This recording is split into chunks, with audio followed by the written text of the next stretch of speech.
നമ്മൾ എന്താ ചെയ്യുന്നത്? മരണപ്പെട്ടാൽ ദിവസങ്ങളോളം മയ്യത്ത് വെക്കുക. അത് മയ്യത്തിനോട് കാണിക്കുന്ന ഏറ്റവും വലിയ ക്രൂരതയാണ്. അത് നാട്ടിലെ വിപ്ലവകരമായ ഒരു മാറ്റം ഉണ്ടാക്കാൻ ആരും ശ്രമിക്കരുത്. കാരണം അത് ഫിത്നയിലും ഫസാദിലും എത്തപ്പെടും. അവരവരുടെ വീടുകളിൽ മരണപ്പെടുന്നവരെ അടക്കാൻ അവരവരങ്ങ് തീരുമാനിച്ചാൽ റാഹത്താകും, അല്ലേ? അവരവര് മരണപ്പെടുന്ന കുടുംബക്കാരുടെ ആ മയ്യത്തടക്കുന്ന വിഷയത്തിൽ അങ്ങനെ ഒരു തീരുമാനമെടുത്താൽ മതി. മയ്യത്ത് മരണപ്പെട്ട എന്താ സംഭവിക്കുക? മരണപ്പെട്ട മരണം ഉറപ്പാക്കുക, കണ്ണ് തിരുമി അടക്കുക, മയപ്പെടുത്തേണ്ട അവയവങ്ങൾ സന്ധികൾ മയപ്പെടുത്തുക, അതിനുശേഷം മയ്യത്ത് ധരിച്ചിരിക്കുന്ന വസ്ത്രം അഴിച്ചു മാറ്റുക, എന്നിട്ട് വയറ് പൊങ്ങാതിരിക്കാൻ ഭാരമുള്ള എന്തെങ്കിലും ചെറിയൊരു വസ്തു വെക്കുക, വാ തുറന്നു പോകാതിരിക്കാൻ എന്തെങ്കിലും ഒരു നാട കൊണ്ട് കെട്ടുക, കാലുകൾ തമ്മിൽ അകന്നു പോകാതിരിക്കാൻ കാലിന്റെ തള്ളവിരലുകൾ കെട്ടുക, എന്നിട്ട് പെട്ടെന്ന് കുളിപ്പിക്കുക, കഫൻ ചെയ്യുക, ദഫൻ ചെയ്യുക. അതാണ് ഇസ്ലാമിക രീതി. പിന്നെ വെക്കുന്നത് എന്തിനാണ്? അമേരിക്കയിലുള്ള മകൻ വരട്ടെ, യൂറോപ്പിലുള്ള മോള് വരട്ടെ, ബഹ്റൈനിലുള്ള കൊച്ചാപ്പ വരട്ടെ, ജീവിച്ചിരിക്കുമ്പോൾ തിരിഞ്ഞു നോക്കുന്നവരാണോ ഇവര്? ആണോ? പച്ചവെള്ളം കൊടുക്കാത്ത ആളുകളെ മരിച്ചിട്ട് മണിക്കൂറുകളോളം കാത്തുകെട്ടി കിടക്കുന്ന ആ ഒരു ഗതികേടിലേക്ക് നമ്മൾ എത്തപ്പെട്ടു. മാറണം, ഇതൊക്കെ മാറണം. എന്റെ പ്രിയപ്പെട്ടവരെ, എല്ലാത്തിനും മാതൃക കാണിച്ചു കൊടുക്കുന്ന നമ്മളാകട്ടെ അതിലും മാതൃക. ഏതെങ്കിലും ഒരു വിപ്ലവകരമായ ഒരു മാറ്റമുണ്ടാക്കിയിട്ട് നമ്മുടെ ഈ പ്രസംഗത്തെ ഒരിക്കലും വക്രീകരിച്ചുകൊണ്ട് ദ്വയാർത്ഥം ചിന്തിച്ചുകൊണ്ട് പ്രശ്നങ്ങൾ ഉണ്ടാക്കാൻ ശ്രമിക്കരുത്. ഒരിക്കലും ശരിയായ രീതിയല്ല, അതിലേക്ക് പൊരുത്തമില്ല. ഞാൻ പറയുന്നത് അവരവരുടെ വീടുകളിലും നടക്കുന്ന മയ്യത്ത് സംസ്കരണങ്ങൾ ആ രീതിയിലാക്കിയാൽ മതി. ഞാൻ പറഞ്ഞത് മയ്യത്ത് സ്വാലിഹാണെങ്കിൽ പറയും, നിങ്ങൾ എന്തിനാ ആരെ കാണിക്കാനാ വെച്ചേക്കുന്നത്, കൊണ്ടുപോകുമെന്ന് പെട്ടെന്ന് അങ്ങനെ വീട്ടിൽ നിന്ന് മയ്യത്തെടുത്തു. എടുത്തിട്ട് ഈ തിരുവീതിയിലൂടെ ലാ ഇലാഹ ഇല്ലല്ലാഹ് ലാ ഇലാഹ ഇല്ലല്ലാഹ് എന്ന് പറഞ്ഞ് മയ്യത്ത് ചുറ്റുമൂല പള്ളിയുടെ പകത്തളത്തിലേക്ക് നിസ്കാരത്തിന് കൊണ്ടുവരുമ്പോ പതുക്കെ പോകുന്നവരോട് മയ്യത്ത് പറയുന്നു, ഒന്ന് വേഗത്തിൽ കൊണ്ടുപോകുവോ, പെട്ടെന്ന് എന്നെ ഖബറിലേക്ക് ഒന്ന് വെക്കുവോ, ഞാൻ ചെയ്ത അമലുകൾക്ക് അല്ലാഹു എനിക്ക് തരുന്ന പ്രതിഫലം ഞാൻ കൈനീട്ടി സ്വീകരിക്കട്ടെ എന്ന് പറഞ്ഞിട്ട് പള്ളിയിൽ കൊണ്ട് ചെല്ലുമ്പോഴാണ് പടച്ചവരെ ഇമാമിന്റെ സാമർത്ഥ്യം കാണിക്കാൻ പറ്റിയ അവസരം. മഹലിലെ എല്ലാവരും പള്ളിയിലെത്തി, നല്ലൊരു പ്രസംഗം നോട്ട് കാച്ചിയേക്കാം. ആ സമയത്ത് മയ്യത്ത് സന്തൂക്കി കിടന്നിട്ട് പറയുകയാണ്, ഉസ്താദേ എന്നെ ഒന്ന് അടക്കാനുള്ള ഏർപ്പാട് ചെയ്ത് നിങ്ങളുടെ പ്രസംഗം ഒന്ന് നിർത്തുവോ, പെട്ടെന്ന് പ്രസംഗം ഒന്ന് നിർത്തന്നെ അടക്കട്ടെ. അങ്ങനെ മയ്യത്ത് പറയും. നമസ്കാരം കഴിഞ്ഞിട്ട് പെട്ടെന്ന് മയ്യത്തെടുത്ത് പുറം പള്ളിയിൽ കൊണ്ടുവന്നപ്പോ ആരോ വന്നിട്ട് പറഞ്ഞു, ഒരാൾ കൂടി കാണാനുണ്ട്. അങ്ങനെ തലയുടെ ഭാഗത്ത് കെട്ടിവെച്ചിരിക്കുന്ന നാട അഴിച്ചിട്ട് തുണി മാറ്റിയിട്ട് മയ്യത്ത് കാണിക്കുമ്പോ ആ മയ്യത്ത് മോനോട് പറയുന്നു, പൊന്നുമോനെ, വാപ്പയോട് എന്തിനാടാ ക്രൂരത കൊണ്ട് നടക്കടാ പൊന്നുമോനെ, എന്റെ വാപ്പച്ചി നിന്റെ വാപ്പച്ചിക്ക് അല്ലാഹു തരുന്ന അനുഗ്രഹങ്ങളൊന്ന് സ്വീകരിക്കാനുള്ള വ്യഗ്രതയാണ്, ജാഗ്രതയാണ്. ആ സമയത്ത് നമ്മൾ കാണിക്കാൻ വേണ്ടി ധൃതിപ്പെടുകയാണ്. ഇനി ആരെങ്കിലും ഉണ്ടോ? ഈ ചോദ്യം നമ്മൾ ചോദിക്കുമ്പോ മയ്യത്ത് അതുപോലെ പറയുന്നു, ഒന്ന് അടക്കുമോനെ എന്ന് നിലവിളിക്കുകയാ. നേരെ മറിച്ചൊരു ദുർമാർഗിയായ മനുഷ്യനാണെങ്കിൽ എങ്ങനെയാണ് അല്ലാഹനെ വെറുക്കുന്നതെന്നറിയോ? റബ്ബിനെ കണ്ടുമുട്ടാൻ വെറുക്കുന്നവനെ അല്ലാഹു കണ്ടുമുട്ടാൻ വെറുക്കുന്നെന്ന് പറഞ്ഞതെന്താണ്? മരിക്കാൻ കിടക്കുന്ന മനുഷ്യന് മോശക്കാരനാണെങ്കിൽ, അവന് പലിശക്കാരനാണെങ്കിൽ, അവന് കള്ളുകുടിയനാണെങ്കിൽ, അവന് മോശമായ ജീവിതം നയിച്ചവനാണെങ്കിൽ, എന്റെ ചെറുപ്പക്കാരെ, സിനിമാ നടന്മാരുടെ, സീരിയൽ നടന്മാരുടെ മോശപ്പെട്ട രീതി നമ്മൾ ആവാഹിച്ചുകൊണ്ട് നമ്മുടെ ജീവിതത്തെ തലമുടി വെട്ടുന്നത് അങ്ങനെയാക്കി, വസ്ത്രവിധാരണം അങ്ങനെയാക്കി, എല്ലാ ശൈലിയിലുമാണ് നീ ജീവിച്ചതെങ്കിൽ പൊന്നുമോനെ, മരണപ്പെടുന്ന സമയത്ത് അള്ളാന്റെ മലക്കുകൾ വന്ന് നിന്നോട് പടച്ചതവന്റെ ഏറ്റവും വലിയ മോശമായ ഭീകരതയെ പറ്റി കാണിച്ചു തരുകയാ, നരകത്തിന്റെ ചൂട് നിനക്ക് അനുഭവിച്ചു തരുകയാ. ആ സമയത്ത് നീ നിലവിളിക്കുന്നു, റബ്ബേ ഇതൊന്നൊരു ശിക്ഷയാണ് പടച്ചവരെ. അത് കേൾക്കാൻ നിന്റെ അടുത്ത് നിൽക്കുന്ന ഭാര്യയ്ക്ക് കഴിയുന്നില്ല. നിന്റെ തള്ളവിരലെന്ന് റൂഹ് പിടിക്കുകയാ. കല്ലാ ഇദാ ബലഗതി തറാഖിയ വഖീല മൻ റാഖ വظن أنه الفراق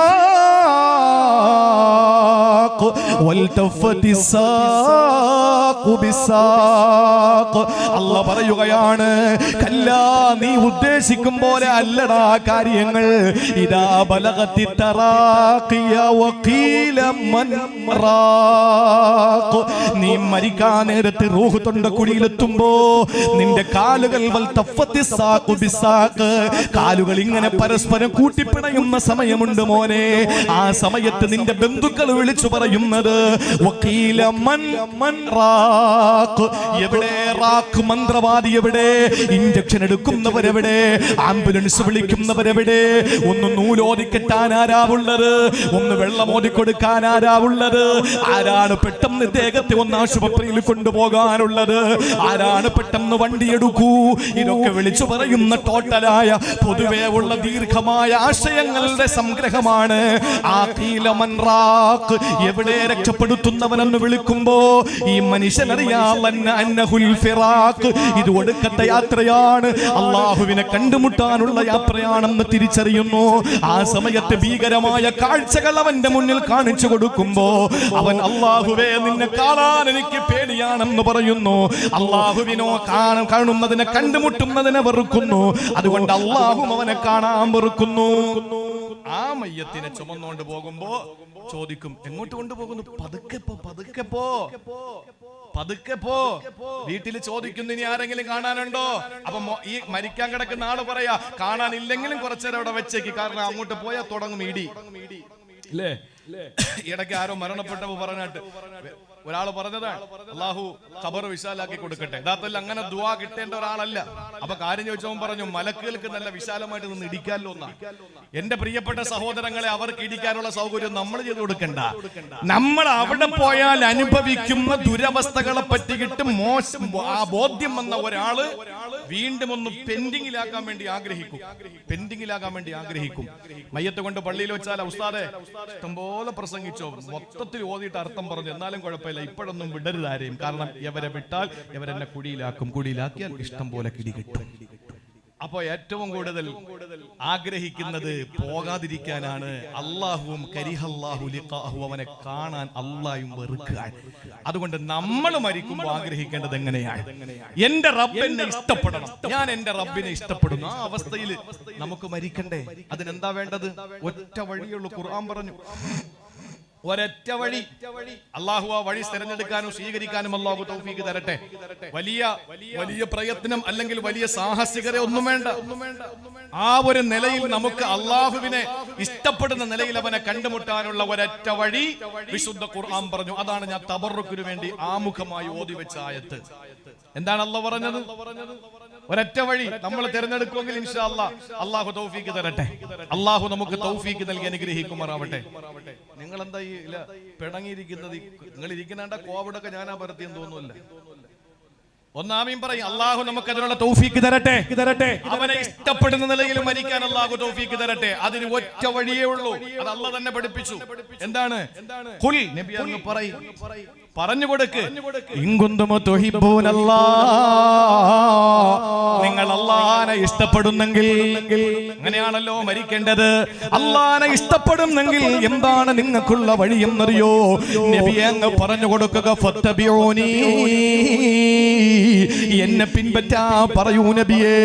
വ്യക്തി ജീവിതമാണെങ്കിൽ, കുടുംബ ജീവിതമാണെങ്കിൽ, സാംസ്കാരിക ജീവിതമാണെങ്കിൽ, സാമൂഹ്യ ജീവിതമാണെങ്കിൽ, രാഷ്ട്രീയ ജീവിതമാണെങ്കിലും, ഏത് ജീവിതമാണെങ്കിൽ, അടുക്കള മുതൽ അന്താരാഷ്ട്രം വരെ, കുറ്റിച്ചൂല് പിടിക്കുന്നത് മുതൽ സിംഹാസനത്തിലിരുന്ന് ചെങ്കോല് പിടിക്കുന്നത് വരെ, അധികാരത്തിന്റെ ഇന്ദ്രപ്രസ്ഥത്തിൽ ഇരിക്കുന്നത് മുതൽ ബാത്റൂമിൽ ഇരിക്കുന്നത് വരെ, തുപ്പുന്നത് മുതൽ നമ്മുടെ ജീവിതത്തിലെ ഏറ്റവും വലിയ പ്രവർത്തനങ്ങൾ വരെ എങ്ങനെയാകണമെന്ന് നമുക്ക് പഠിപ്പിച്ചു തന്നതാരാ?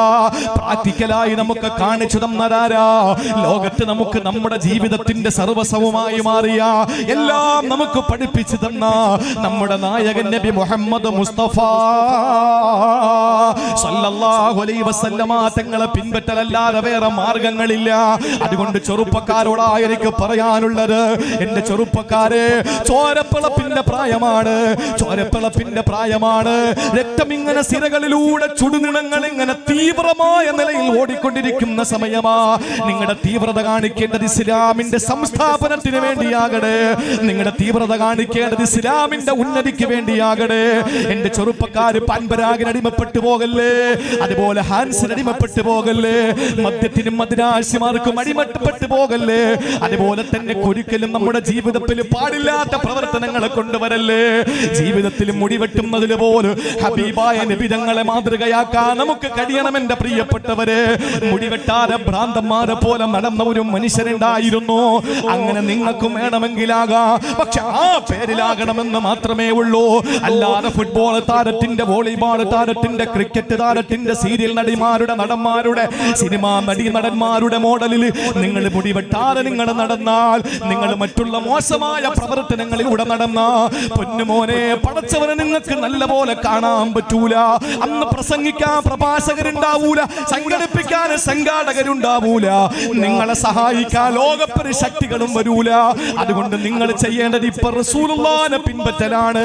എവിടെയാണ് ഒരു സഹാബി, ആ സഹാബിയുടെ ശിരസിൽ റസൂലുള്ള ഇങ്ങനെ അങ്ങ് തലോടുകയുണ്ടായി.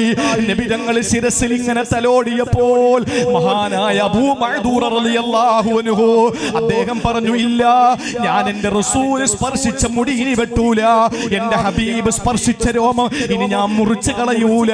കാരണം എന്റെ ഹബീബ് തൊട്ട ഭാഗങ്ങൾ സ്വർഗത്തിലല്ലേ പോകുന്നത്, ഒരിക്കലും നരകത്തിൽ പോകൂലല്ലോ. അതുകൊണ്ട് ഞാൻ ഇനി മുടി വെട്ടൂല എന്ന് പറഞ്ഞ് മുടി ഭ്രാന്തന്മാരെ പോലെ നീട്ടി വളർത്തിയ അബൂ മഅ്ദൂർ റളിയല്ലാഹു തആല പ്രണയത്തിന്റെ പേരിലാ, പിൻപറ്റലിന്റെ പേരിലാ. അതുകൊണ്ട് പ്രിയപ്പെട്ടവരെ, നമുക്ക് പിൻപറ്റാ. എന്റെ സഹോദരിമാരോട് ഞാൻ പറയുകയാ, നിങ്ങൾക്കും റസൂലുള്ളാഹിയിൽ മാതൃകയുണ്ട്. ഒരു പെണ്ണായ സഹജമായി നിങ്ങൾക്കൊരു സംശയമുണ്ടാകാം, ഒരു സ്ത്രീയായ എനിക്ക് എങ്ങനെയാണ് എന്റെ ഹബീബിൽ മാതൃക വരുന്നത്, ഒരു പെണ്ണായ എനിക്ക് എങ്ങനെയാണ് എന്റെ റസൂലിൽ മാതൃക വരുന്നത്. അതുകൊണ്ടാണ് ആയിഷ ബീബി റളിയല്ലാഹു അൻഹയുടെ പ്രായം മുതൽ അങ്ങ് സഫിയ റളിയല്ലാഹു അൻഹയുടെ, സൗദ റളിയല്ലാഹു അൻഹയുടെ പ്രായം വരെയുള്ള വ്യത്യസ്തമായ പ്രായത്തിലുള്ള നിരവധി ഭാര്യമാരെ അല്ലാഹുവിന്റെ ഹബീബ് വിവാഹം കഴിച്ചത് എന്തിന്റെ പേരിലാ? ഇന്ന് പാശ്ചാത്യം പറയുന്നത് പോലെ റസൂലുള്ള സ്ത്രീലംബടനായത് കൊണ്ടല്ല. വിവരദോഷികളായ പാശ്ചാത്യന്റെ കറുത്ത വെള്ള പേപ്പറിലെ കറുത്ത മഷികൾ കൊണ്ട് എഴുതപ്പെട്ട, കറുത്ത കരങ്ങൾ പ്രവർത്തിച്ച, കറുത്ത ഹൃദയമുള്ള പാശ്ചാത്യന്റെ എഴുത്തിൽ എന്റെ ഹബീബ് സ്ത്രീലംബടനാണെന്ന് എഴുതി പിടിപ്പിച്ചപ്പോ കേരളത്തിൽ തന്നെ പല പ്രമുഖന്മാരും റസൂലുള്ളാഹിനെ ആക്ഷേപിക്കുമ്പോ അവരൊക്കെ ആക്ഷേപിച്ചോട്ടെ. നാളെ ഒരു സമയത്ത് അവരുടെ വായിലൂടെ അശ്ഹദു അല്ലാ ഇലാഹ ഇല്ലല്ലാഹ് അശ്ഹദു അന്ന മുഹമ്മദർ റസൂലുള്ളാഹ് എന്ന വിശുദ്ധമായ ഷഹാദത്തിന്റെ വാചകങ്ങൾ വരുമെന്നുള്ളതിൽ സംശയമില്ല. എന്ന് കളിയാക്കിയവര് അല്ലാഹുവിന്റെ ഹബീബിനെ വാരിപ്പുണർന്നവരാ. ഈ വോണ്ടർട്ടിലിയെ പോലെ, ഹീദർ മാത്യൂസിനെ പോലെ, കേസീസ് ക്ലേയെ പോലെ, അതുപോലെ യൂസുഫുൽ ഇസ്ലാമിനെ പോലെ അദ്ദേഹം കാറ്റ്സീവനായിരുന്നല്ലോ. കമലാസുര എന്ന മാധവിക്കുട്ടിയെ പോലെ ഇസ്ലാമിനെ വാരിപ്പുണർന്ന എപ്രായിരക്കണക്കിന് വിശ്വധരന്മാരാ, ചിന്തകന്മാരാ, എഴുത്തുകാരാ, കവികളാ, തത്വജ്ഞാനികളാ, ഇവരെല്ലാം ഹബീബിനെ വിമർശിച്ചവരായിരുന്നല്ലോ. ഫിത്ന എന്ന സിനിമ ഇറക്കിയിട്ട് അതിന് വെള്ളവും വളവും കൊടുത്തിട്ട് അള്ളാന്റെ ഹബീബിനെ പറ്റി മോശമായി എഴുതിയ ആള്. പ്രതികരണങ്ങൾ ഉണ്ടായപ്പോൾ, പ്രതിഷേധങ്ങൾ ഇങ്ങനെ വന്നപ്പോൾ എന്തുകൊണ്ട് ഇങ്ങനെ പ്രതിഷേധിക്കുന്നു എന്ന് ചിന്തിച്ചോ. ആ സമയത്ത് റസൂലുള്ളാഹിനെ പറ്റി പഠിക്കാൻ തീരുമാനിച്ചു.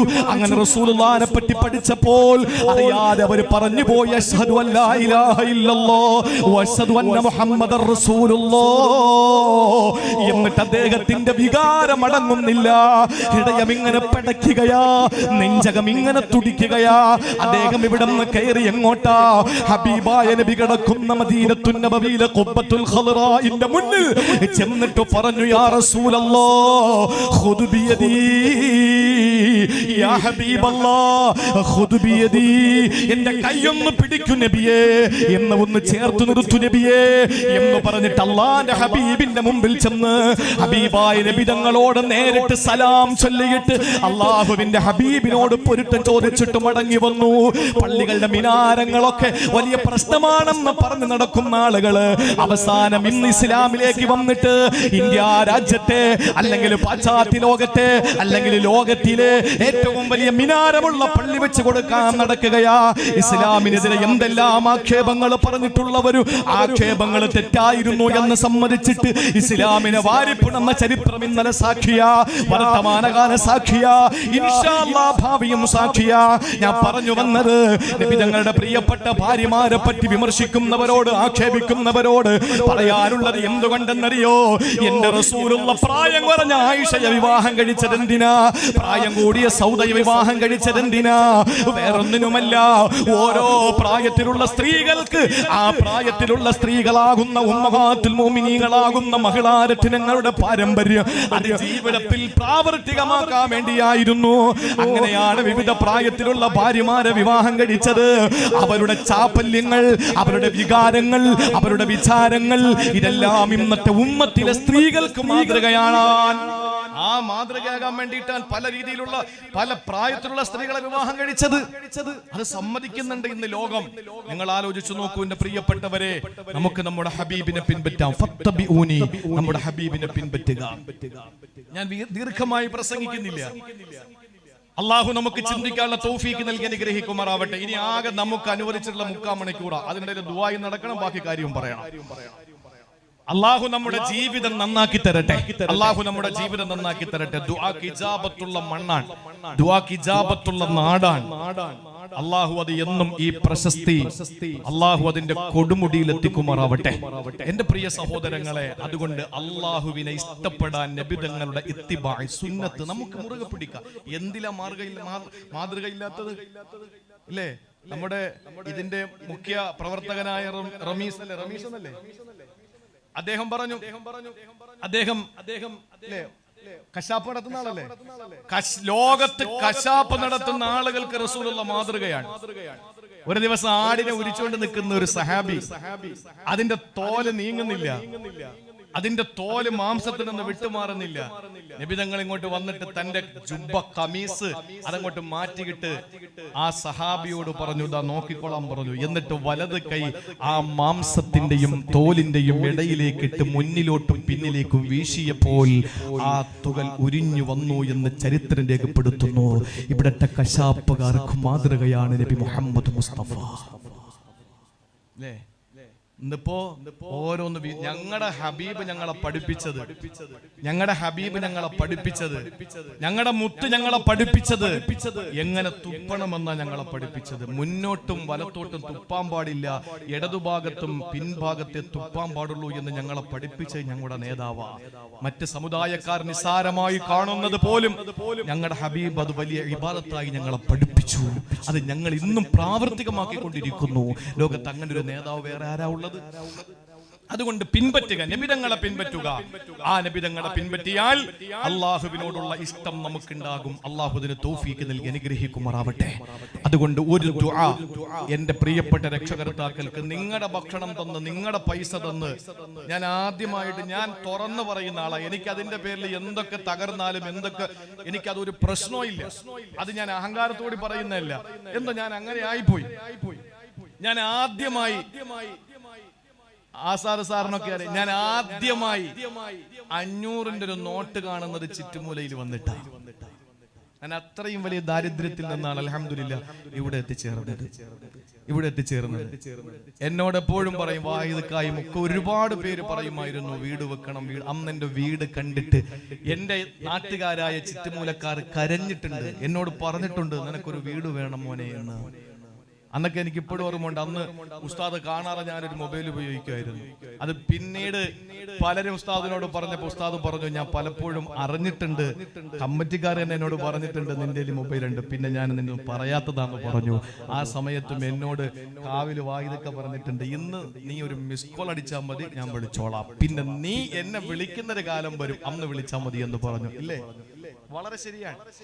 ഞാൻ പറയുന്നത് എന്റെ പ്രിയപ്പെട്ട സഹോദരങ്ങളെ, അള്ളാഹു ഈ നിലയിൽ എത്തിച്ചു തന്നു. എനിക്ക് ആദ്യമായി ഞാൻ നല്ല ഭക്ഷണം കഴിച്ചത് ഈ മണ്ണിൽ വന്നതിന് ശേഷമാണ്. അതിനു മുമ്പ് ഞാൻ പഠിച്ചെടുത്തൊക്കെ നല്ല ഭക്ഷണം കിട്ടി.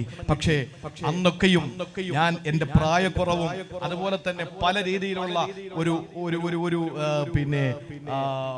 അകൽച്ചയും അല്ലെങ്കിൽ ഒരു മടിയുമൊക്കെ ആയിരുന്നു.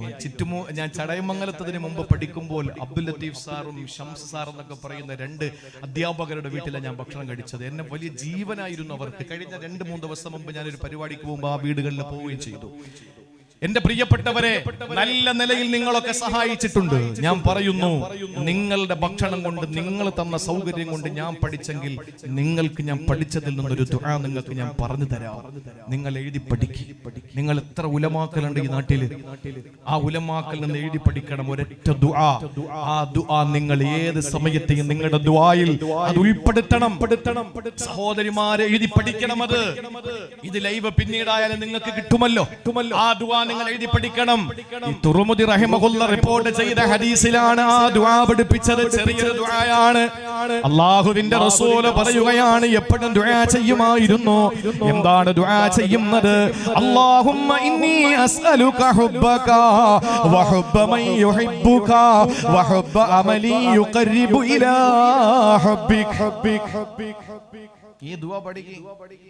എന്താണ് ദുആ? അല്ലാഹുമ്മ ഇന്നി അസ്അലുക ഹുബ്ബക. അല്ലാഹുവേ, നിന്നോടുള്ള ഇഷ്ടം എനിക്ക് നീ തരണേ അല്ലാഹ്. എന്റെ ഹബീബ് ചോദിച്ചതാ.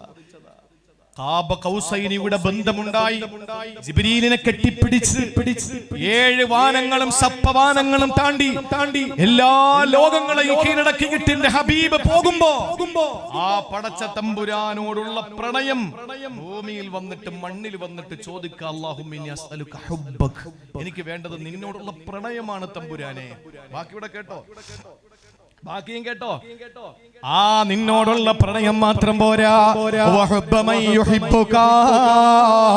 നിന്നെ ഇഷ്ടപ്പെടുന്നവരോടുള്ള ഇഷ്ടവും എനിക്ക് തരണേ അല്ലാഹ്. രണ്ടാമത്തേത്, അല്ലാഹുമ്മ ഇന്നി അസ്അലുക ഹുബ്ബക. നിന്നെ സ്നേഹിക്കാൻ എനിക്ക് തൗഫീഖ് തരണേ അല്ലാഹ്. വഹുബ്ബ മൻ യുഹിബ്ബുക. നിന്നെ ഇഷ്ടപ്പെടുന്ന ആരിഫീങ്ങൾ, ഔലിയാക്കൾ, പണ്ഡിതന്മാര്. ആസാദ് സാറിന്റെ പ്രസംഗം ഇപ്പോഴും എനിക്ക് ഓർമ്മയുണ്ട്. അദ്ദേഹം പറയുമായിരുന്നു, ചുറ്റുമൂലം മഹലിന്റെ പ്രത്യേകതയാണ്, കറാമത്താണ്. ഒരു ഉസ്താദും കുട്ടികളും പടിയിറങ്ങിയാൽ അടുത്ത ഉസ്താദും കുട്ടികളും പടി കയറുമായിരുന്നു. എന്തുകൊണ്ടാണ്? പതിറ്റാണ്ടുകളുടെ അല്ല, നൂറ്റാണ്ടുകളുടെ പാരമ്പര്യ, ദർസി പാരമ്പര്യം, ഈ ചരിത്രങ്ങൾ ഇറങ്ങിക്കിടക്കുന്ന മഹാരഥന്മാരുടെ പാദസ്പർശനം കൊണ്ട് ധന്യമായ ചുറ്റുമൂലയിലുണ്ടായത്. അവർ ഉലമാക്കളെ സ്നേഹിച്ചത് കൊണ്ടാണ്. അല്ലാഹുമ്മ ഇന്നി അസ്അലുക ഹുബ്ബക വഹുബ്ബ മൻ യുഹിബ്ബുക. അല്ലാഹുവിനെ ഇഷ്ടപ്പെടുന്ന ഉലമാക്കളോടുള്ള ഇഷ്ടം അവർക്കുണ്ടായിരുന്നു. ആ ഇഷ്ടമാണ് ഇന്നും എന്റെ പ്രിയപ്പെട്ടവരെ ജാജ്വല്യമാനമായി നിലനിൽക്കുന്നത്. നബി തങ്ങൾ മൂന്നാമത് പറയുന്നത്, വഹുബ്ബ അമലി യുഖർരിബു ഇലാ ഹുബ്ബിക. ഈ ജൈൻസിന്റെ പ്രവർത്തകരങ്ങനെയാണ്. എങ്ങനെ? അല്ലാഹുവേ, നിന്നോടുള്ള ഇഷ്ടം മാത്രമല്ല, നിന്നെ ഇഷ്ടപ്പെടുന്നവരോടുള്ള ഇഷ്ടവും എനിക്ക് വേണം. വഹുബ്ബ അമലി യുഖർരിബു ഇലാ ഹുബ്ബിക. നിന്നെ ഇഷ്ടപ്പെടുന്ന പ്രവർത്തനങ്ങൾ എന്തൊക്കെയാണോ അതൊക്കെയും ഞാൻ ഇഷ്ടപ്പെടുന്നു. അതും ഞാൻ ചോദിക്കുകയാണ്. അല്ലാഹുവിന് ഇഷ്ടമുള്ള പ്രവർത്തനം ഏതാ? സാധുക്കളെ സഹായിക്കല്. സാധുക്കളെ സഹായിക്കലാണ് അല്ലാഹുവിന് ഇഷ്ടപ്പെട്ടത്. അള്ളാഹുവിന് ഇഷ്ടപ്പെട്ടത് സാധുക്കളെ സഹായിക്കലാണ്. ഞാൻ ചെറിയ ഉദാഹരണം പറഞ്ഞുതരാം. മഴ പെയ്ത് അത് പെയ്യോട്ടെ, ഇൻഷാ അല്ലാഹ്. ഇഷ്ടംപോലെ സൗകര്യം ചെയ്തിട്ടുണ്ട്, നിങ്ങൾ കയറി ഇരുന്നോളി ഇൻഷാ അല്ലാഹ്. എവിടെ നിന്നാലും വയത് കേട്ടാൽ മതി. കടയിൽ നിന്നോ എവിടെ ഇരുന്നോ എനിക്ക് അതൊന്നും പ്രശ്നമല്ല. ഞാനൊരു ഉദാഹരണം പറയാം. അള്ളാഹുവിന് ഏറ്റവും ഇഷ്ടപ്പെട്ട അമൽ ഏതാണ്? നമസ്കാരമാണ്. പല സന്ദർഭങ്ങളിലും പല ഹദീസുകൾ വന്നിട്ടുണ്ട്. ഞാനൊന്ന് ചോദിക്കട്ടെ, നോമ്പ് പിടിക്കുന്നല്ലോ, നോമ്പിൽ എന്തെങ്കിലും വീഴ്ച വന്നാൽ അതിന് പരിഹാരം എന്താണ്? കഫാറത്ത് കൊടുക്കണം, ഫിദിയ കൊടുക്കണം. അത് അരി. ആർക്ക്? അള്ളാഹ് അരി എന്തിനാ? അള്ളാഹ് അരി വേണോ? അള്ളാഹ്ക്ക് നമ്മുടെ അരിയുടെ ആവശ്യമൊന്നുമില്ല. ഈ അരി ആർക്ക് കൊടുക്കണം? സാധുക്ക് കൊടുക്കണം. സത്യം ചെയ്ത് മുടക്കേണ്ടി വന്നു, അതിന് കഫാറത്ത് എന്താ? തുതഇമുൽ മിസ്കീൻ. പാവങ്ങൾക്ക് അരി കൊടുക്കണം, ഭക്ഷണം കൊടുക്കണം. ഏത് അമലെടുത്ത് പരിശോധിച്ചു നോക്കുക, അതിൽ എന്തെങ്കിലും വീഴ്ച സംഭവിച്ചു പോയാൽ അതിന് അള്ളാഹു പരിഹരിക്കുന്നത് സാധുക്കൾക്ക് അരി കൊടുത്തുകൊണ്ടാണ്. കാരണം എന്താ? പടച്ചവനോടുള്ള ഹക്കിൽ വന്ന വീഴ്ചകളെ പരിഹരിക്കാൻ ദുനിയാവിൽ അള്ളാഹു നമ്മോട് പറഞ്ഞ കാര്യം പാവങ്ങൾക്ക് ഭക്ഷണം കൊടുക്കലാണ്. അപ്പൊ അള്ളാഹ്ക്ക് ഏറ്റവും ഇഷ്ടപ്പെട്ടത് എന്താണ്? ആഹാരം കൊടുക്കല്. അപ്പൊ അല്ലാഹുമ്മ അസ്അലുക ഹുബ്ബക, നിന്നോടുള്ള പ്രണയം ഞാൻ ചോദിക്കുന്നു. വഹുബ്ബ മൻ യുഹിബ്ബുക, നിന്നെ ഇഷ്ടപ്പെടുന്ന ഉലമാക്കൾ, അംബിയാക്കൾ, ആരിഫീങ്ങൾ, ഔലിയാക്കൾ, സാലിഹീങ്ങൾ, മഹത്തുക്കൾ, അവരുടെ ഇഷ്ടവും ഞാൻ നിന്നോട് ചോദിക്കുന്നു. വഹുബ്ബ അമലി യുഖദ്ദിബു ഇലാ ഹുബ്ബിക, നിന്നെ ഇഷ്ടപ്പെടാൻ കാരണമാകുന്ന പ്രവൃത്തികളൊക്കെ ഞാൻ നിന്നോട് ചോദിക്കുന്നു. അതാണ് പാവങ്ങളെ സഹായിക്കൽ. അതാണ് പാവങ്ങളെ സഹായിക്കൽ. അതുകൊണ്ടാണല്ലോ ദാവൂദ് നബി വിളിച്ചുകൊണ്ട് അല്ലാഹു പറഞ്ഞത്, യാ ദാവൂദ് അൽ മാലു മാലി വൽ ഫുഖറ വഇയാലി വൽ അഗ്നിയ വകലാഇ ഫംബഖില വകലാഇ ല ഇയാലി അദഖതുകും ബബാലി വല ഉബാലി. ദാവൂദ് നബി വിളിച്ചുകൊണ്ട് അല്ലാഹു പറഞ്ഞതാണ്.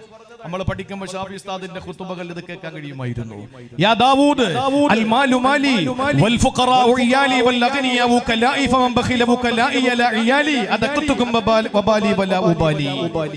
ദാവൂദ് നബിയെ, എന്റെ അടിമകൾ എന്റെ ഇഷ്ടക്കാരാണ്, എന്റെ കുടുംബക്കാരാണ്, എന്റെ സമ്പന്നർ എന്റെ ഏജന്റുമാരാണ്. എന്റെ ഏജന്റുമാർ എന്റെ കുടുംബക്കാരോട് ലുബ്ധ കാണിച്ചാൽ അതൊക്കെ തുകുംബാലി വല ഉബാലി, അവരെ ഞാൻ വിടില്ല, ഞാൻ ശിക്ഷ കൊടുക്കും, ഞാൻ പണി കൊടുക്കും. അപ്പൊ അള്ളാഹുവിന് ഏറ്റവും ഇഷ്ടപ്പെട്ടത് എന്താണ്? പാവങ്ങളെ സഹായിക്കല്. നിങ്ങൾക്കറിയോ, നമ്മുടെയൊക്കെ വീട്ടിലൊക്കെ വന്നിട്ട് ചോദിക്കുക, അള്ളാഹുവിനെ കരുതി സഹായിക്കണം. അങ്ങനെ പറഞ്ഞാൽ നമ്മൾ കൊടുക്കണം, എന്തെങ്കിലും കൊടുക്കണം, നമ്മൾ യാചിച്ചിട്ടെങ്കിലും കൊടുക്കണം, നമ്മൾ തെണ്ടിയെങ്കിലും കൊടുക്കണം. എന്തുകൊണ്ട്? അള്ളാഹുവിനെ മുൻനിർത്തി നമ്മളോട് ചോദിച്ചാൽ ഈ സംഘാടകർ ഈ ഒരു മഹത്തായ സംരംഭത്തിന് ഈ കാണുന്ന രീതിയിൽ ഇങ്ങനെ ഒരു സംരംഭം ഉണ്ടാക്കുന്നത് ഒരു പക്ഷേ ഈ നാട്ടിൽ ഏതെങ്കിലും പാവപ്പെട്ടവർ അങ്ങനെ ചോദിച്ചിട്ടുണ്ടാകാം. പല നാടുകളിലും അങ്ങനെ ചോദിക്കുന്നുണ്ട്. അള്ളാഹുവിനെ സാക്ഷിയാക്കി ഞാൻ ചോദിക്കുന്നു, വല്ലതും തരണേ എന്ന് ചോദിച്ചാൽ അതിന് നമ്മൾ കൊടുത്തിരിക്കണം. എന്തുകൊണ്ടാണ്? മഹാനായ ഖളർ നബി അലൈഹിസ്സലാത്തു വസ്സലാം, പ്രിയപ്പെട്ടവരെ, ഒരു ദിവസം നടന്നു വരുമ്പോൾ, ഒരു മാർക്കറ്റിലൂടെ നടന്നു വരുമ്പോ മഹാനായ ഖളർ നബി അലൈഹിസ്സലാത്തു വസ്സലാമിനോട് ഇമാം അബൂ ഉമാമ റളിയല്ലാഹു അൻഹുവിനെ തൊട്ട് റിപ്പോർട്ട് ചെയ്യുന്ന ഹദീസിൽ കാണാ, പൊന്നാര നബി തങ്ങൾ സഹാബത്തിനെ പഠിപ്പിക്കുകയാണ്. സഹാബ, നിങ്ങൾക്ക് ഖളർ നബിയുടെ ഒരു സംഭവം അറിയോ? എന്താ നബിയെ പറയൂ? അബൂ ഉമാമ റളിയല്ലാഹു അൻഹു റിപ്പോർട്ട് ചെയ്യുന്ന ഹദീസാണ്. എന്താ നബിയെ പറഞ്ഞു തരുമോ എന്ന് ചോദിക്കുമ്പോ അള്ളാന്റെ തിരുദൂതൻ, അള്ളാന്റെ ഹബീബ് പറഞ്ഞു കൊടുക്കുകയാണ്. ഖളർ നബി അലൈഹിസ്സലാം ഒരു ദിവസം നടന്നു വരുമ്പോ, ആ നടന്നു വരുന്ന സന്ദർഭത്തിൽ മഹാനായ ഖളർ നബി അലൈഹിസ്സലാത്തു വസ്സലാമിന്റെ മുന്നിൽ ഒരാൾ വന്നു. എന്നിട്ട് അദ്ദേഹം ചോദിച്ചു, അസ്അലുക ബിവജ്ഹില്ലാ, അല്ലാഹുവിന്റെ വജ്ഹ് കൊണ്ട് നിങ്ങളോട് ചോദിക്കുകയാ, അല്ലാഹനെ മുൻനിർത്തിക്കൊണ്ട് ഞാൻ നിങ്ങളോട് ചോദിക്കുകയാ, എന്നെ സഹായിക്കണേ.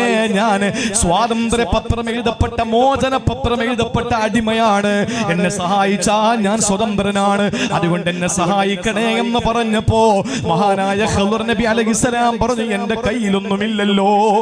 ആ സമയത്താണ് പറഞ്ഞത്, ഇന്നി അസ്അലുക ബിവജ്ഹില്ലാ, ഞാൻ നിങ്ങളോട് ചോദിക്കുന്നത് അല്ലാഹുവിന്റെ വജ്ഹിനെ കാംക്ഷിച്ചുകൊണ്ടാ, റബ്ബിനെ മുൻനിർത്തിക്കൊണ്ടാ, എന്റെ പടച്ചവനെ സാക്ഷ്യപ്പെടുത്തിക്കൊണ്ട് ഞാൻ ചോദിക്കുകയാണ്, തരണേ എന്ന് പറഞ്ഞപ്പോ മഹാനായ ഖളർ നബി അലൈഹിസ്സലാം പറഞ്ഞതെന്തെന്നറിയോ? ആമന്തു ബില്ലാഹ്, എനിക്ക് എന്റെ റബ്ബിനെ വിശ്വാസമാണ്. മാ ഇൻദി ശൈഉൻ, എന്റെ കയ്യിൽ ഒന്നുമില്ല സഹോദരാ, പക്ഷെ നിങ്ങൾ പറഞ്ഞത് അല്ലാഹുവിനെ സാക്ഷിയാക്കിയാണല്ലോ, അല്ലാഹനെ മുൻനിർത്തി നിങ്ങൾ എന്നോട് ചോദിച്ചല്ലോ, എനിക്ക് തരാതിരിക്കാൻ നിവൃത്തിയില്ല. അതുകൊണ്ട് എനിക്ക് നിങ്ങളോട് പറയാനുള്ളത്, ഒരു നയാ പൈസ എന്റെ കയ്യിലില്ല, പക്ഷെ ഇന്ന് ഞാൻ നിങ്ങളോട് പറയുന്നു, തഅഖുദനി ഫതബീഅനി, നിങ്ങൾ എന്നെ കൊണ്ടുപോയി വിറ്റോ, നിങ്ങൾ എന്നെ കൊണ്ടുപോയി എവിടെ കൊണ്ടുപോകണോ വിറ്റോ, ഏത് മാർക്കറ്റിലും നിങ്ങൾക്ക് കൊണ്ടുപോയി എന്നെ കച്ചവടം ചെയ്യാ, എന്നെ ഒരു അടിമയാക്കി നിങ്ങൾക്ക് വെക്കാ. കാരണം ഞാൻ നിങ്ങളുടെ മുന്നിലെ ഒന്നുമില്ലെന്ന് പറഞ്ഞപ്പോ അല്ലാഹുവിനെ മുൻനിർത്തിയാണ് നിങ്ങൾ ചോദിച്ചതെങ്കിൽ എന്റെ റബ്ബിനെ എനിക്ക് കണ്ടുമുട്ടാൻ എനിക്ക് പേടിയുണ്ട്. അതുകൊണ്ട് ആ മനുഷ്യന്റെ ദാരിദ്ര്യത്തിന്റെ പേരിൽ പേരിൽ ആ മനുഷ്യന് രക്ഷപ്പെടാനുള്ള മോഹത്തിന്റെ പേരിൽ ഖിദ്ർ നബിയുടെ കൈ പിടിക്കുകയാ.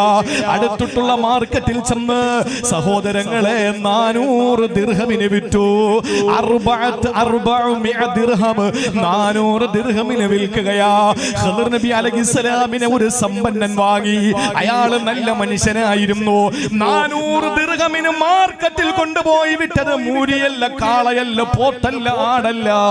മഹാനായ സയ്യിദുനാ മൂസാ നബി അലൈഹിസ്സലാമിനെ സംസ്കാരം പഠിപ്പിച്ച, മര്യാദ പഠിപ്പിച്ച, അദബ് പഠിപ്പിച്ച സയ്യിദുനാ ഖിദ്ർ അലൈഹിസ്സലാം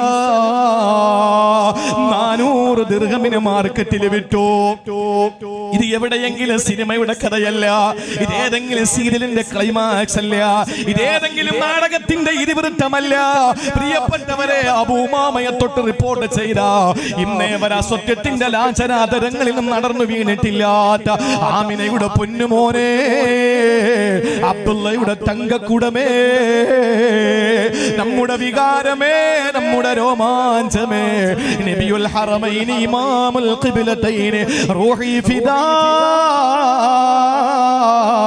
അഹ്മദ് മുജ്തബ ത്വാഹ റസൂലുള്ളാഹ്. ഒരിക്കലും കളവ് പറയാത്ത നബി മുഹമ്മദ് മുസ്തഫ, അബൂജഹൽ പോലും സമ്മതിച്ച സത്യസന്ധനായ നബി മുഹമ്മദ് മുസ്തഫ. അതുകൊണ്ട് പ്രവാചക പ്രഭു പറഞ്ഞാൽ കള്ളമില്ല, കാപട്യമില്ല. ആ പ്രവാചകം പഠിപ്പിച്ചു. ഖിദ്ർ നബി അലൈഹിസ്സലാമിനെ 400 ദിർഹമിന് വിറ്റു. അങ്ങനെ വിറ്റ് വാങ്ങിയ ആള് വീട്ടിൽ കൊണ്ടുപോയി ജോലിയൊന്നും ചെയ്യിപ്പിച്ചില്ല. ചോദിച്ചു, ഖിദ്ർ നബി എന്നെ ജോലി ചെയ്യിപ്പിക്കാത്തതെന്താ? നിങ്ങൾ പ്രായമുള്ള മനുഷ്യനല്ലേ, കണ്ടാ തന്നെ പക്വതയുള്ള നല്ല മനുഷ്യനാണ്, നിങ്ങളെ എങ്ങനെയാണ് ഞാൻ ജോലി ചെയ്യിപ്പിക്കുക? ഇല്ല, നിങ്ങൾ എന്നെ വില കൊടുത്തു വാങ്ങിയതാണ്, നിങ്ങൾ എന്നെ ജോലി ചെയ്യിപ്പിക്കണമെന്ന് പറഞ്ഞു. അവസാനം അവിടെ കിടക്കുന്ന കല്ലുകൾ നീക്കാൻ വേണ്ടി പറഞ്ഞു. അറിയുമോ, 6 പേര് പിടിച്ചാൽ പൊങ്ങാത്ത പാറ മഹാനായ ഖിദ്ർ നബി അലൈഹിസ്സലാം ഒറ്റക്കെടുത്ത് മാറ്റുകയാ. അങ്ങനെ അത്ഭുതപ്പെട്ട മനുഷ്യൻ കുറെ നേരം നോക്കിയിരുന്നു. എന്തോ ഒരു അത്ഭുത സിദ്ധിയുള്ള മനുഷ്യനാണെന്ന് ആ യജമാനൻ തീരുമാനിച്ചു, ചിന്തിച്ചു. കുറെ ദിവസങ്ങൾ കഴിഞ്ഞപ്പോൾ അദ്ദേഹത്തിന് പുറത്തേക്ക് പോകേണ്ട ആവശ്യം വന്നു. ചോദിച്ചു, എനിക്ക് എന്തെങ്കിലും ജോലി തന്നിട്ട് പോകുമോ? നിങ്ങൾക്ക് എന്ത് ജോലി തരാനാ? എന്ത് തന്നാലും ഞാനത് അനുസരിച്ചോളാ. ആ സമയത്ത് മഹാനായ ഖിദ്ർ നബി അലൈഹിസ്സലാമിന് കൊടുത്ത ജോലി എന്തെന്നറിയോ? ആ കല്ലുകളെടുത്ത് നിങ്ങൾ ഇവിടെ കൊണ്ടുവന്ന് അടുക്കി വെക്കുവോ, ഒന്ന് ക്ലിയർ ആക്കി വെക്കുമോ? സഹോദരങ്ങളെ, ചോദിച്ചു, എന്തിനാണ് വീട് നിർമ്മിക്കാനാ? ആ മനുഷ്യൻ 6 ദിവസങ്ങൾ യാത്ര പോയി. 6 ദിവസങ്ങൾ കഴിഞ്ഞ് മടങ്ങി വന്നപ്പോ സുബ്ഹാനല്ലാഹ്, മനോഹരമായ ഒരു കെട്ടിടം നിർമ്മിച്ച് വെച്ചിരിക്കുകയാ. അല്ലാഹുവിന്റെ സഹായമല്ലേ, പടച്ചവന്റെ സഹായമുണ്ടെങ്കിൽ നമ്മൾ വേറെ ആരെയാ ഭയക്കുക? സഹോദരങ്ങളെ, നല്ല ഒരു വീട് നിർമ്മിച്ചപ്പോൾ, ആ വീട് നിർമ്മാണം കഴിഞ്ഞപ്പോ അത്ഭുതം തോന്നിയിട്ട് സംഭീതനായി, പരിഭ്രമചിത്തനായി, വിഷാദ വിഷണനായി, വ്യാകുല വിഹോലനായി ആ യജമാനൻ ചോദിച്ചു, ഇതെങ്ങനെ സംഭവിച്ചു? അതൊക്കെ ഞാൻ അങ്ങ് ചെയ്തു എന്ന് പറഞ്ഞപ്പോൾ ആ യജമാനൻ ചോദിച്ചു, നിങ്ങളാരാ? അപ്പോൾ ഖിദ്ർ നബി പറഞ്ഞു, അതിവിടെ ഒരിക്കലും ഇവിടെ അതിന്റെ പ്രസക്തിയില്ലല്ലോ, അതിവിടെ പ്രസക്തമല്ലല്ലോ. അല്ല, എനിക്കറിയണം നിങ്ങളാരാ. അത് ഞാൻ പറയൂല. ആ സമയത്ത് ആ മനുഷ്യൻ ചോദിക്കുന്നു, അസ്അലുക ബിവജ്ഹില്ലാ, പടച്ചവനെ മുൻനിർത്തി ചോദിക്കുന്നു, നിങ്ങൾ ആരെന്ന് പറ. വീണ്ടും ആ വാക്കങ്ങ് കേട്ടപ്പോ ഖിദ്ർ നബി അലൈഹിസ്സലാം പറഞ്ഞത്, വവജ്ഹുല്ലാഹി ഔഖഅനി ഫിൽ ഉബൂദിയ്യാ, ഇതേ വജ്ഹുള്ളയാണ് എന്നെ അടിമയാക്കിയത്. ഇതേ പടച്ചവന്റെ വജ്ഹ് കൊണ്ട് ചോദിച്ചപ്പോഴാ ഞാൻ അടിമയായത്. ആ വജ്ഹ് കൊണ്ട് നിങ്ങൾ വീണ്ടും ചോദിച്ചിരിക്കുന്നു. എനിക്ക് പറയാതിരിക്കാൻ നിവർത്തിയില്ല. അന ഖിദ്ർ, ഞാനാണ് ഖിദ്ർ. ആ സമയത്ത് അത്ഭുതം തോന്നി അദ്ദേഹം പറഞ്ഞു, മാപ്പാക്കണേ, മാപ്പാക്കണേ, ഞാൻ ആളറിഞ്ഞില്ല, എനിക്ക് പുറത്തു തരണേ എന്ന് പറഞ്ഞ് ഖിദ്ർ നബിയെ പറഞ്ഞു വിട്ടു. ഒരു നിമിഷം ഒന്ന് ചിന്തിക്കുക, എത്ര പാവങ്ങളാ നമ്മുടെ മുമ്പിൽ വന്നിട്ട് അല്ലാഹുവിനെ സാക്ഷിയാക്കി ചോദിച്ചത്. ഒരു നേരത്തെ ഭക്ഷണത്തിന് വേണ്ടി ചോദിച്ചത്. ഒരു നേരത്തെ ഭക്ഷണം നന്നായിട്ട് കഴിക്കാൻ കഴിയാത്തവര്, ഒരു മരുന്ന് വാങ്ങി തിന്നാൻ കഴിയാത്തവര്, ഒരു നാണം മറയ്ക്കാൻ ഒരു ഡ്രസ് എടുക്കാൻ കഴിയാത്തവര്, എത്ര പേര് നമ്മുടെ കയ്യിൽ മുമ്പിൽ വീട്ടിൽ മുമ്പ് വന്ന് ചോദിച്ചു, ഇതൊക്കെ ഉണ്ടായിട്ട് എന്ത് നേടാനാ?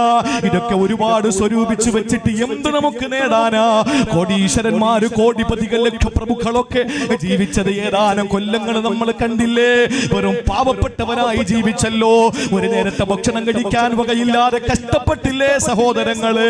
ഒരു സെക്കൻഡ് മതി പ്രിയപ്പെട്ടവരെ, ഒരു സെക്കൻഡ് മതി നമുക്ക് അള്ളാഹു നമ്മുടെ സമ്പത്ത് തിരിച്ചെടുക്കാൻ. അത് തിരിച്ചെടുക്കാതിരിക്കണോ?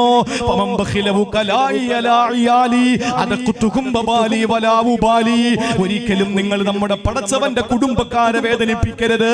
ഈ നാട്ടിൽ ഏതെങ്കിലും ഒരു പാവപ്പെട്ട പെൺകുട്ടി വിവാഹം കഴിച്ചേക്കപ്പെടാൻ ഭാഗ്യം നിഷേധിക്കപ്പെട്ട് കണ്ണുനീര് കയ്യുമായി കഴിഞ്ഞാൽ, ഇവിടെ എത്ര വലിയ തഹജ്ജുദ് നിസ്കരിച്ചാലും, ഇവിടെ എത്ര ളുഹാ നമസ്കരിച്ചാലും, ഇവിടെ എത്ര വലിയ പള്ളികൾ നിർമ്മിച്ചാലും, താജ്മഹൽ അല്ല, കുത്തബ് മിനാർ അല്ല, ചെങ്കോട്ടയല്ല, ഡൽഹി മസ്ജിദ് അല്ല, അങ്ങനത്തെ എത്ര പള്ളികൾ നിർമ്മിച്ചാലും, ആ പള്ളികളിൽ എത്ര ആളുകൾ ജുമാ നമസ്കരിച്ചാലും, എത്ര വലിയ ഖുദ്സിന്റെ മോചനം പോലെ നമ്മൾ നമ്മുടെ നാടുകളെ മോചിപ്പിച്ചെടുത്താലും, എന്റെ പ്രിയപ്പെട്ടവരെ, ജീവിതത്തിൽ നമുക്ക് അള്ളാഹുവിന്റെ അടിമകളായ സാധുക്കളെ സഹായിക്കാതിരുന്നാൽ അള്ളാഹു നമ്മുടെ അമലുകൾ ഒന്നും നാളെ സ്വീകരിച്ചെന്ന് വരൂല. അതുകൊണ്ടാണ് പടച്ചവൻ നാളെ ചോദിക്കുന്നത്, നിനക്ക് ഒരുപാട് അമലുകളൊക്കെ ഉണ്ട് ശരിയാ, പക്ഷെ ഞാൻ പട്ടിണി കിടന്നപ്പോ നീ എന്തെനിക്ക് ഒരു നുള്ളു ഭക്ഷണം തരാത്തത്? ഞാൻ ദാഹിച്ചു കിടന്നപ്പോ എന്തുകൊണ്ട് നീ ഒരു തുള്ളി വെള്ളം തന്നില്ല? ഞാൻ നാണം മറയ്ക്കാൻ കഴിയാതെ കിടന്നപ്പോ എന്തുകൊണ്ട് എനിക്ക് നീ ഒരു തുണി വാങ്ങി തന്നില്ല? അല്ലാഹുവേ, നീ റബ്ബുൽ ആലമീനാണ്, ഇതൊക്കെ നിനക്കുണ്ടോ? അപ്പൊ പറഞ്ഞത്, നിന്റെ വീടിന്റെ അപ്പുറത്തും ഇപ്പുറത്തും ആളുകൾ പട്ടിണി കിടന്നപ്പോ നീ സഹായിച്ചിരുന്നെങ്കിൽ നിനക്ക് എന്നെ അവിടെ എത്തിക്കാൻ കഴിയുമായിരുന്നല്ലോ. അതുകൊണ്ട് ചെയ്യണ സഹോദരങ്ങളെ.